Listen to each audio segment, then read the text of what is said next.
Tim Dumas, expert in building of champion mindsets, possibly related to Alexander Dumas, but we could get into that. One of the Three Musketeers, the founding father. Thank you so much indeed for joining me. Paul, such a pleasure to be with you today. We'll see what we get into. So was it true then? I mean, Auntie says you are possibly related to Alexander. Does that make you one of the models of, or were you modelled on? Was it Pathos, Athos, Tokos? What were the Three Musketeers? I can't remember the name. I'll just say yes, absolutely. As we were coming into this, I said, yes, that's my last name. And there's a rumor that we're somehow related to him. And I guess way back we probably are. And my aunts tell me I am. So we can't actually show the data line of how it gets A to B. But let's go with it. He wrote some good books. All for one and one for all. Isn't that that's leadership, isn't it? That is. It is.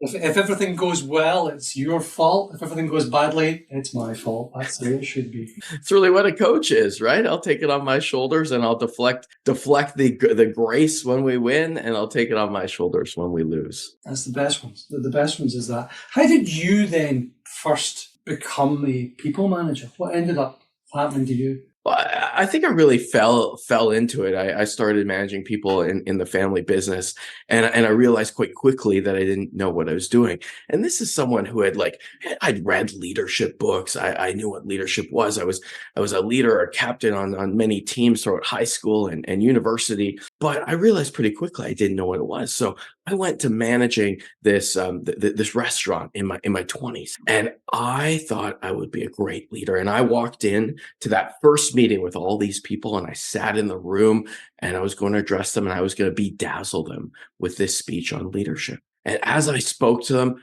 the speech wasn't all that bad, actually, but they looked back at me. Their mouths were open, their eyes were wide, and they just said, "Why? Why should I follow you?" And it hit me. I didn't have an answer for that. So I left that meeting. They weren't all that inspired. I was down in the dumps. I figured out I needed to understand what leadership was. So I went on a mission, and it took me a little bit more than a decade to figure out what the definition of leadership was. I went to all the gurus. I went to the dictionary like a great child of the 80s. And do you know what the dictionary says the definition of leadership is? The act of being a leader. Like, how can you possibly define a word by the root of its word? If you don't know what the word means, it makes no sense. So I learned pretty quickly that didn't make any sense. So I went to all the gurus, and I still struggled to find the exact definition. It wasn't until I met a gentleman about 5 years ago now named Alexandre Hervard. And he wrote a book called Virtuous Leadership, another book called The Power of Magnanimity. That's magnanimity. When he said it to me, I had no idea what it meant. It took me almost these full 5 years to learn how to say it, magnanimity. But he said, "Tim, the greatest definition of leadership is magnanimity." And I said, "That's fantastic, but I don't have a clue what that means." So, well, Tim, I can help you with that. I have the definition. The definition of magnanimity is the spirit of striving for greatness by bringing out the greatness in others. The spirit of striving for greatness, myself, by bringing out the greatness in others. And he looked at me across the table. We were having lunch together. I said, "Tim, isn't that the true definition of what any leader is trying to do? Strive for greatness yourself by bringing out the greatness in the people around you." And to this day, I haven't heard a better definition of what leadership truly is. I've heard one, which I think actually there's two parts, I think, and they both fit like pieces of a beautifully crafted jigsaw into exactly what you just said. The first I heard from a great leadership guru, writer, author, thinker, and former guest on this podcast, Joe Owen, here in the UK. And he said, and I think he's quoting somebody else, he said, it's the act of getting people to a destination they would not otherwise achieve on their own. And then the one that I think sums it all up is a lovely Greek word. It's agape. Agape is one of the four loves. So you have filial love, brotherly love, philia, phalia, the family love. You have storge, eros, and you have agape. Agape is this selfless act, the willing of good for others. So the willing of good for others, the magnanimity, the spirit of striving for greatness for other people, for the greatness of others, by bringing out the greatness of others. That's superb. So, Sandy, I'm so happy that you brought up the four loves too. because another friend of mine, Steve Farber, wrote the book called Love is Just Damn Good Business. Love is Just Damn Good Business. And in the book, he talks about trying to bring the word love back to the workplace. Oh, yeah. Now, I'm sure it's similar for you. Your experiences are the same. When you utter that word love in the workplace, Whoa, all of a sudden, nonsense. well, number one, fluffy nonsense. Number two, you're probably getting a call from HR and getting fired. That's it. Saying, Yes. Hey, Paul told me he loves me. Now, I don't know. I might not know anything about anything, but I read the Harvard Business Review study. It said when people feel loved and cared for at work, they do better work. Now, I don't know if that comes as a shock to you, but I've asked many people if that comes as a shock to them. And they're like, no, that's not surprising. If I feel loved and cared for at work, I am going to do better work. I said, fantastic. Why then is it a dirty word in the workplace? And I know I understand. It's because we in the English language do not understand what the word love means. We think it means, as you mentioned in the four loves, eros or erotic love. That is absolutely not what we're talking about as it relates to the workplace. We're talking about philia, love, great love between a brother, sister, cousin, great friends, and then ultimately agape love. Imagine if in your workplace, people had your back no matter what. And they had that agape love. We are going to build you up. When you fall, I'm going to build you up because I know one day I'm going to fall and you're going to be right there to pick me up. Imagine if our workplaces actually utilize that word love. I've only been in a few, but there's been a few that first described it because I'm not saying go into your workplace tomorrow and start professing your love to everybody. They will not understand.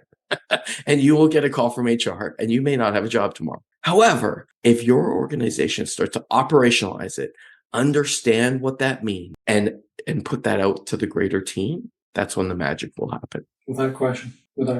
I think it's where, one of the great things about Friends, the philia, is when you screw up, not if, but when you screw up, and you make a fool of yourself, they don't think you've done a permanent job. That's it. And when you fall over, not if you fall over, but when you fall over and your head hits the dirt, you need to pick yourself up. Somebody's there to give you a hand. It's the old story of the guy falls in the well and the priest walks past and he says, "Priest, Father, help me." The guy writes a prayer, throws it down the well and he goes, "Okay, what's that for?" Doctor runs past. He says, Doctor, I'm down this well. Help me." Doctor looks down the well, writes him a prescription, throws it down the well. And finally he sees his best friend walking past. He says, "Charlie, get a ladder, get a rope, get me out of this well." And Charlie jumps in the well with him. And Charlie says, "Right." And you look at Charlie and he says, "What are you doing down here?" He says, "Don't worry, I've been here before. I know the way out."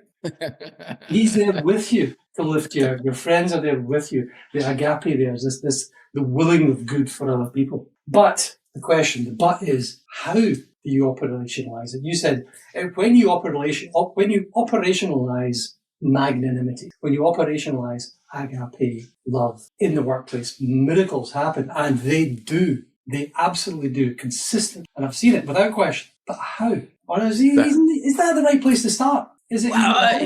Is it the why? I think we do have to understand the why.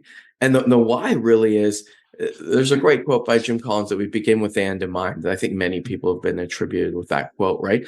But when we're in a workplace, often we don't truly think about why we're doing what we're doing. And I know people say, well, we're doing what we're doing to make a living and to make money. And that's all great and fantastic. I still have never met in my life one person who can honestly and truly say they go to work to increase operating profit. Now, before you turn this podcast off and you start running for the hills, hear me out. Not even the owner is there to increase operating profit. What he or she is there for is what that can do for them and their dreams in their life, their ultimate why. I might be looking to increase operating profit so I can send my kids to university, so I can buy the house of my dreams, so I can live the life of my dreams, so I can support others, maybe a charity, etc. Employees in an organization, the why is to increase operating profit, maybe so they might be able to make a little bit more, so they might be able to support the dreams of their family, of their children, of people around them, to buy the car of their dreams. But one of the big issues that we have is we actually, when we go into a workplace, we take that number, that operating profit we're shooting for, we just tell everybody, we say, well, we're going for X and we're going to get X and that's why we're going to get X. And they don't really understand why. And when we don't understand the why of why our employees might want to help us get there. So, for example, one of the magics of operationalizing love in the workplace. And I'll start with the second one. I'll come back to the first one. The second one is dream audaciously and champion the dreams of the people around you. When you're an owner in an organization, you're in a partnership group in the organization, and you're one of the leaders, you probably talk about that often. Why are we doing what we're doing? I'm doing that. It's my dream that my family might be able to go on a great vacation next year if we can hit our operating profit goals. But with our employees, we rarely ask them, what are your personal dreams and how can I support you to achieve them? Is that not why you're in this job? I mean, I hope they're in this job for a greater why to, help the community, et cetera, and they probably are. However, why do they show up for work every day? And we rarely ask the employee that. That's really the second step of that magnanimity, that loving them in the workplace, realizing that that's the key. I'll tell you a great story about dreaming in the workplace. In organizations I'm involved with, we implement dream sessions. So when we do a performance review, quarterly, sometimes semi-annually, we'll come in and first we'll talk about what are your personal dreams and how can I support you? And now some people step back like, hey, Tim, nobody wants to tell me about their personal dreams. I'm like, okay, I'm just going to ask. And they have full license not to talk about them if they don't want to. However, here's one thing that I know is I tell people I'm not very smart. So I might be able to figure out 6 of the 10 things you need me to know. There's no way I'm figuring out the other 4. So if you don't tell me, how am I going to help you? So if you truly want support on your dreams, let me know and I'll see if there's a way I can support. Maybe there's not, maybe there is, but if nothing gained, nothing ventured, right? So I went into this performance review meeting with this person and I asked them, what's your biggest, boldest, most audacious personal dream? And the person could told me they'd never dreamed in their life before. Never dreamed in their life. This person said to me, well, Tim, I really just was hoping to have a job. I had a tougher upbringing. It was difficult with my parents. They sometimes had difficulties holding down a job. We had to move often. So I'm happy I can hold down a job. And I said, well, if you were to dream bigger, what would it be? And this person couldn't tell me. It took a few weeks, but I said, great. Every time you and I check in, I just want you to check in with me to see if you figured it out. One day, this person figured it out, came to me and said, Tim, I realized what it is. It's to buy a new car. And to most people listening to this, you've probably bought new cars, multiple new cars, maybe. This person had never owned a new car and never thought they would be able to own a new car. And this person said, well, I've been driving around these beaters for a long time. I have a hard time getting to work. Sometimes it breaks down. Imagine if I could just own a new car. And I said, but I couldn't possibly, I don't make it. And I said, okay, just prove it to me. So I sent them to the car dealership. I sent them to the finance manager and said, can you prove to me that you cannot buy a new car? Well, it wasn't a week later, grabs me by the arm, runs to the parking lot, and there's a brand new Mazda sitting in the parking lot, all because we champion the dreams of that person. Now, what do you think is going to happen when we get into a tough conversation about budgeting? And now we have to, we're trying to hit the next target in operating profit or whatever our target is that quarter. Well, that person's our corner because they know we're supporting them with their personal dreams so that we can dream bigger as a company. So the second one is dreaming. Back to the first part is really one of my favorite books by a good friend of mine is called Your Oxygen Mask First by Kevin Lawrence. Your oxygen mask first. And really, how do we operationalize love in the workplace? How do we operationalize magnanimity and bring that type of leadership in? Well, we put our oxygen mask on first. We got to do it for ourselves before anyone else is going to understand how to do it themselves. Now, I'm not saying you got to be perfect because that's not part of the equation. But what is part of the equation is striving for greatness daily. What is part of the equation is striving for greatness daily. What is part of the equation is operationalizing love in your workplace. You might not use the word yet, but when people screw up, you're going to have their back. There's a great story of a banking boss in the UK where one of the employees came in and they screwed something up and they lost £2 million. Walks into the boss's office, confesses that, and says, well, I'm going to get fired now, aren't I? The boss looks at him and says, are you kidding me? I just spent £2 million training you. Are you kidding? I'm never going to fire you now. Now, I don't know if we could actually do that on that scale. I sure hope I could. I'm thankful I've never had to make that decision. However, imagine if we had that, what I call growth mindset, that each hurdle along the way is an opportunity for growth, and we got your back to grow. So it's never a problem to make a mistake. The problem is not learning from it, making the mistake over and over again. So if we have to put this into practice, how do we put our oxygen mask on first? And then number one, and then how do we support the personal dreams of the people around us? Okay. So you're looking after yourself first. And honestly, when I talk and I coach people individually, one of the first things we look at is the foundational stuff. It's how do you sleep? What exercise are you getting? You know, when you ask it outside or whatever it is, how do you look after you? Because you don't look after you at a physical, fundamental level. You know, how are your kids? Oh, I don't really see them that much. Well, let's fix that first, and then you work up. So you put your own oxygen mask on first. I love that. I've always loved that. That when you hear that, and we just come back from a little holiday. This isn't my natural colour. I normally rust, right? A little tan, right? I'm a Scotsman, you see. I go from the grey to pink to lobster. And you hear that in the airplane. They said, put your own oxygen mask on first. And I'm sitting next to my son and I'm thinking, I'm not doing that. I'm going to look at, well, actually, you know what? Yes. Okay, I get it. Dream audaciously. Champion the dreams of others. Next. So those are the two real table stakes.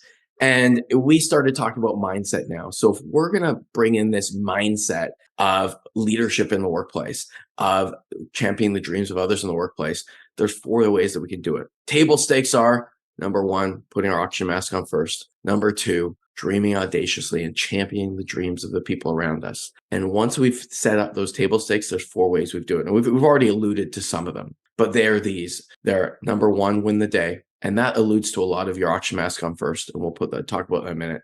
Number 2, the 100-0 principle. Be 100% responsible, make 0% excuses for everything that happens to you always. 100-0. Number 3 is neutral thinking. I'll define that in a moment. And number 4 is sometimes you win and sometimes you learn, knowing that every stumbling block is an opportunity to learn. And if you put those into an acronym, it actually spells WINS, W-I-N-S. And I know the I is actually the 1 for the 100-0. But win the day, W. 100-0 is the I. N is neutral thinking. And S is sometimes you win, sometimes you learn. We already talked about the sometimes you win, sometimes you learn about that banking boss. So we won't allude to that all that much. If we go back to win the day, that's really what your oxygen mask on first is. Do you know that when I speak to organizations, I ask people, I said, can you tell me if your organization has a mission statement or a purpose statement or vision statement and values? 95% of the hands go up. Absolutely. Yeah, we certainly do. Whether they know it and live it, something different, but almost everyone has it, almost every company. And I say, fantastic. How many of you personally have a personal purpose statement, mission statement, and personal values? 95% of the hands go down. And I said, this is actually fantastic. Can you just go back to your boss at work and tell them the way you live your life is that work is way more important than your personal life? They'll be thrilled. Maybe if they're a great magnanimous leader, maybe not. But that's a bit of the joke. There are many people in life that live rudderless. So really what Win the Day is about is ask yourself, what was the first thing I did this morning? And did that set me up for success today? Whatever that thing was, whether it's exercise or meditation or prayer or stretching or having a good breakfast, whatever those things were, did that start to set you up for success? Because here's the one thing I know is that it's almost impossible to be the same tomorrow as I was today, the same today as I was yesterday. The fine line of being the same is so fine. I know I'm either going to get better or I'm going to get worse. And if I don't intentionally do things to make myself get better, the opportunity to get better is more like winning the lottery. I might just get lucky. And I don't know about you, I don't know too many people that have won the lottery. So if you're not doing that, you're just getting lucky. So what are the purposeful things you're doing today to live your purpose and live your priority? That's Win the Day. Number 2, the 100-0 principle. 100% responsibility and 0% excuses. I think many people have heard something like this before. They might not have heard it stated this way. And I heard it first from Dr. John Izzo, who's written multiple books, which include this topic. Really, when we go into workplaces and we bring in the 100-0 principle, imagine what happens. Because normally what happens is we go into a work group, let's say it's their weekly meeting, like, the economy's bad, the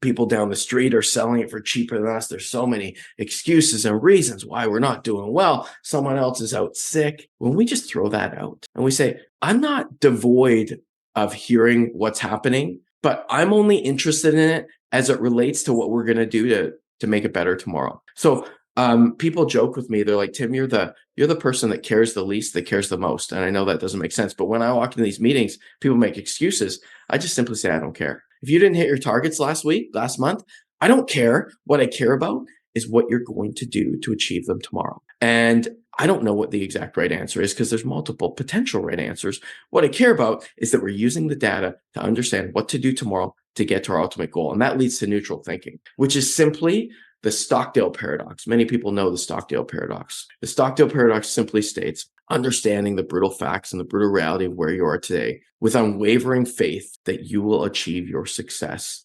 tomorrow being sometime in the future. And when you understand that, you do the things that you need to do today to succeed in the long term. I'm not going to worry about the past. I'm going to understand the brutal facts of the past. I'm going to do today what I need to do with unwavering faith that I will get to my version of success in the future. And in a nutshell, in a minute or less, that's how to describe neutral thinking. So win the day, 100-0, neutral thinking. And sometimes you win and sometimes you learn. So just on the neutral thinking, I think it's like rebasing, zero basing every day. The zero excuses are that you don't care what happened yesterday. It's from where you are. It's rebasing yourself at beginner's point zero, whatever it is, so you can build on it every day. Because I think getting worse is actually quite hard. It's quite hard to get worse every day. I mean, you've got to forget things, or you've got to eat 3 times as much as you did the day before. Or whatever it is, you've got to work hard to get worse at something. But you don't have to work very hard at all to get a little bit better. And it's that beautiful compounding thing you see as well. It's the atomic habits of getting 1% better per day. If you get 1% better per day, over the year, imagine what that is. Number one, the best way to describe neutral thinking too is by the story of the Apollo 13. Everyone knows seen that movie Apollo 13, where they take the rocket and they're going up to the moon and they lose all their power and they can't get back. Basically what they did in Apollo 13, they have no power. Their engine's not working. They basically have like bubble gum, a little bit of tape and a shoestring, and they got to get back to Earth. So there's 3 ways they can think there. They can think negatively. We're all going to die. Why should we try? Which probably is the most logical, but doesn't really help anybody. Number 2, you could think hyper positively and say, hey, back at NASA, we have the smartest people in the world. Don't worry, they'll get us back. Well, let's sit back and those smart people get us back. Also, somewhat logical, but they didn't do that. What they thought was neutral. They just said to themselves, we need to get back home. We have no power, no engines. Here's what we have. What do we need to do day after day after day to see if there's any way we can find to get home? And really, that's the best story of neutral thinking. Fix the problem in front of you, one at a time, one at a day, one key. I think it was Churchill's beautiful, two lovely lines from him, probably misattributed all the way because he's so badly quoted. He's a wonderful guy, wonderful thinker. And it was, when you're going through hell, keep going. And KBO, which stands for, if you'll excuse me, keep buggering on. That's it. Keep buggering on, one day at a time, one foot in front of the other. Neutral thinking. I do like that. So this then is the operationalization of, you're having trouble saying magnanimity. I'm having trouble saying operationalization. The operationalization of magnanimity, the spirit of striving for greatness by bringing out the greatness in others, the concept of agape, selfless love, the wishing for good in others. You operationalize it by having your table stakes in place, putting on your own oxygen mask first, looking after yourself, dreaming audaciously because there's no point in having mediocre average goals, winning the day, having a personal mission statement, personal value statement, intentionally doing things right to get better, taking 100% responsibility for your own actions and putting up 0 excuses, neutral thinking, and accepting that sometimes you win, sometimes you lose. Okay, this is a fairly comprehensive plan for a positive, active, well-lived life, is it not? It's not just business. Is business really not a microcosm of life, right? What we need to do in business, the little steps to get better. We just talked about it. What are the little things we can do to get better each day? I really don't see business and life as a waffle, the waffle, right? Where it's all there's different compartments. It's really like a bowl of spaghetti where it's all intermixed, right? When I'm doing well at home, I'm usually doing a bit better at business, right?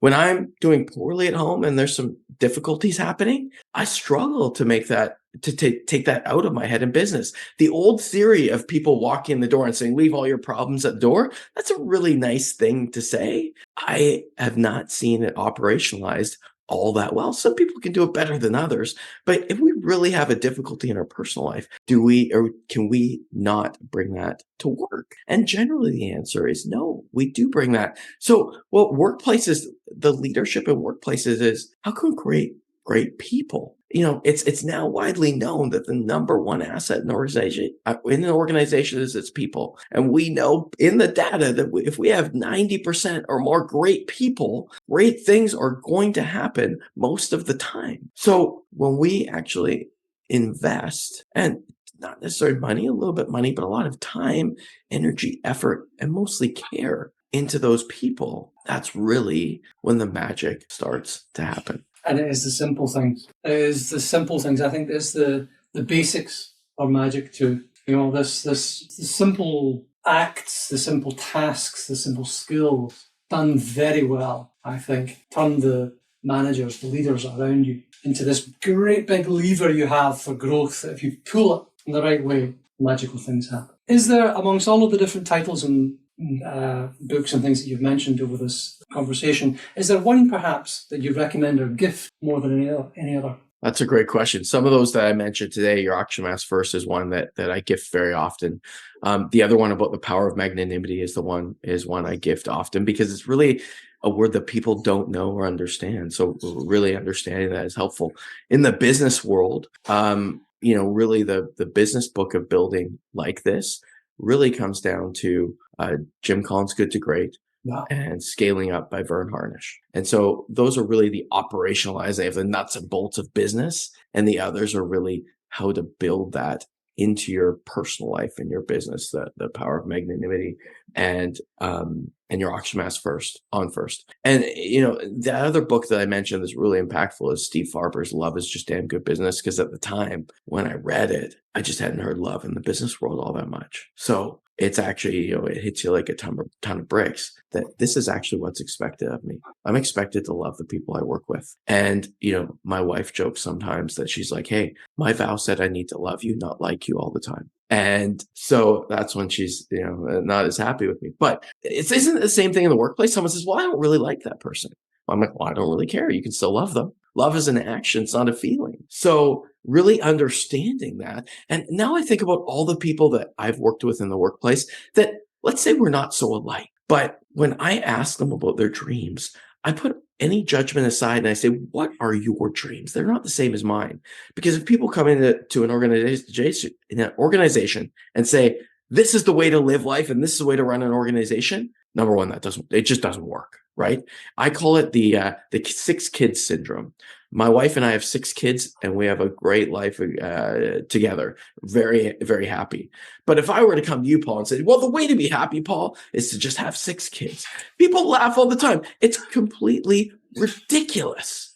Yet every day we come in and tell people, you know what? If you want to live a great life, you should do what I do. Well, all we really come in when we ask people to dream audaciously is say, I'm coming in with no preconceived notions and no judgment. What do you want to be known for in your life 25 years from now? What do you want to have achieved? And what is it? What's that thing for you, which is different for every person that's ever walked the planet? And that starts to stir the magic sauce of great mindsets and great cultures. One last question before we wrap up. If I gave you 10,000 billboards and you could write on those billboards one thing, what would it be? I've been asked a lot of questions in podcasts, Paul. This is the first time I've been asked this. You know what it'd be? It would be champion the dreams of the people around you. And on that, Tim Dumas, thank you very much indeed for joining me. So grateful, Paul. Thank you.